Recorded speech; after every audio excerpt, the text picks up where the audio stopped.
السلام عليكم ورحمة الله وبركاته. أنا إماني، أخصائية تخاطب وتنمية مهارات وصحة نفسية. أهلا بكم في قناتي يوميات تحدي المشاكل. بحب أرحب بكل السادة المشتركين في القناة. أهلا وسهلا بكم. بحب أرحب بكل السادة المشتركين جداد في القناة. نورتوا القناة، خدوا كده لفة في القناة، إن شاء الله القناة هتعجبكم وهتنال إعجابكم. النهاردة فكرة الفيديو معوقات أو مدمرات حياة الإنسان من غير ما يحس. الإنسان بيعمل شوية حاجات كده، بعض الناس بيعملوا شوية حاجات كده بيدمروا حياته من غير ما يحس. بيفهم بقى بعدين، بعد ما يكون عدى وقت طويل وسنين طويلة. أول حاجة ممكن تدمرنا عدم وضع أهداف. بنلاقي كده في ناس ماشية عشوائي، تصحى متأخر بحجة الأجازة وتنام متأخر برضو بحجة ان عندها كده كام يوم اجازة، وتاكل وتشرب وتنام عشان عندها اجازة، ومفيش اي خطة واضحة لليوم او الاسبوع. لازم نعمل خطة يومية نحدد فيها اهداف نعملها، حتى لو خطوة في الهدف اللي احنا عايزين نعمله كل يوم، وخطة اسبوعية نحط فيها اهداف، نحاول نعمل كل يوم كده خطوة او ستيب في طريق كل هدف احنا عايزينه. تاني حاجة ممكن يكون من معوقات النجاح أو مدمرات النجاح لحياة الإنسان. تاني حاجة اللي هي السهر. الناس اللي بتاخد أجازة أو الناس اللي بتحب تسهر وتقلب نومها دي بحجة إن بكرة في أجازة أو بكرة ما عنديش حاجة. دي فكرة غلط وتصرف غلط، لأن السهر بيأثر على المزاج ويسبب توتر وقلق وانخفاض في المزاج، بيعمل مشاكل كتيرة جدا. ثالث حاجة كثرة النوم. معدل متوسط النوم كل يوم، المعدل الطبيعي للإنسان العادي السليم اللي ما عندوش مشاكل صحية من 8 ل 9 ساعات. كده الجسم أخد كفايته، أكتر من كده خمول وكسل. ده بالنسبة للناس الطبيعيين السلام. أما في ناس بتبقى عاملة عمليات، مريضة عندها مرض أو عدة أمراض، فده عادي بالنسبة لهم إن هم بيبقوا نايمين أو تعبانين.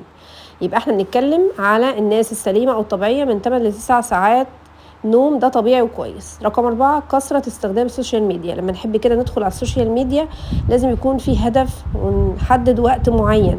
يعني مثلا عايزة أعرف معلومات عن موضوع كذا، عايزة أتعلم كذا، عايزة أتعلم مهارة معينة في كذا، أشوف فيديوهات بتعلم مهارة معينة، أتعلم حاجة جديدة، أتعلم حاجة من الحاجات اللي أنا نفسي أعرفها. أحط كده أهداف وأظبط كده الوقت ده. أعمل منبه جنبي ينبهني إن الوقت كده خلاص خلصت كده الوقت بتاعي وكده المنبه هيرن في الوقت اللي أنا عايزه، وأقفل بعد كده السوشيال ميديا. وكده خلاص. الموضوع ده مهم جدا في ان انا بظبط منبه، ده هيخليني اتحكم في وقتي واحدد وقت معين، واقدر اتحكم في وقتي في السوشيال ميديا، ووقتي كده ما يضيعش هباء منصورة. رقم 5 كثرة الطعام. يعني انا باكل كتير، طبعا دي عادة ضارة بتؤدي الى السمنة، وده بيؤدي الى 30 مرض بيصيبوا الجسم، زي امراض القلب وانسداد الشرايين وارتفاع ضغط الدم وارتفاع السكر وارتفاع الكوليسترول في الدم وخشونة الركبة وتركيب مفصل وحاجات كتيرة جدا. امراض كتيرة جدا بتصيب الناس اللي بتاكلوا عمال على بطال وبشكل عشوائي ليل ونهار.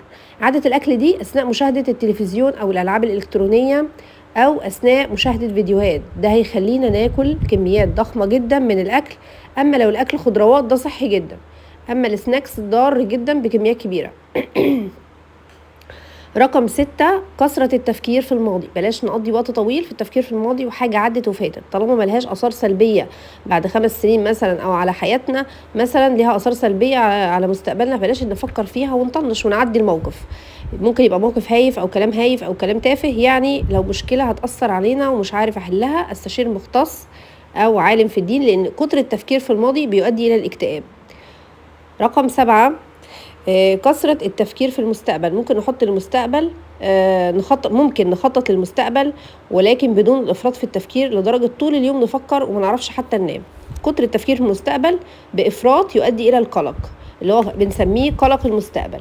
رقم 8 التأجيل أو التسويف. عندك هدف، حطي خطة لتحقيق الهدف على مستوى اليوم والأسبوع والسنة لحد ما تحققيها. كل يوم اشتغلي على الهدف، كل يوم هنشتغل على الهدف حتى لو خطوة بسيطة لحد ما توصلي. رقم 9 كثرة الكلام. ده كارثة كبيرة بقى. المقصود هنا كتر الكلام من غير فايدة مع أي حد، مع كل البشر. بقول كل حاجة، عملت ايه، كلت ايه، شربت ايه، رحت فين، اشتريت ايه، هعمل ايه، خطتي ايه. الموضوع ده ليه آثار ومشاكل كتيرة جدا، بيضيع الوقت، بيضيع طاقة حضرتك أو حضرتك في حاجة ملهاش لازمة، ووقتك بيضيع ومجهودك في أشياء بيضيع لا تفيد. المهم لما اتكلم يكون باختصار، لو في مشكلة احكي المختص من أهل العلم والخبرة أو عالم لو محتاجة حكم شرعي في حاجة معينة احكي كده لعالم من علماء الدين استشيره لو انا مش عارف او حضرتك مش عارفة. رقم 10 تضييع الوقت ده ثروة كل انسان، يعني ثروة وكنز عند كل انسان ربنا اداهاله، اما ان يكون في صالحك لو عرفت تستغله كويس في ذكر الله، واتعلم حاجة جديدة، ادرس حاجة جديدة، اتعلم مهارة جديدة، اخد كورس جديد، اشاهد فيديو يعلمني حاجة جديدة يحسن من مهاراتي في حاجة معينة عندي. اما الوقت الغير مستغل ده بنلعب فيه، بنتكلم فيه كتير من غير فايدة، كتر الكلام على الناس، نجيب سيرة الناس، ده وقت مهدر ومحسوب على حضرتك بشكل سلبي.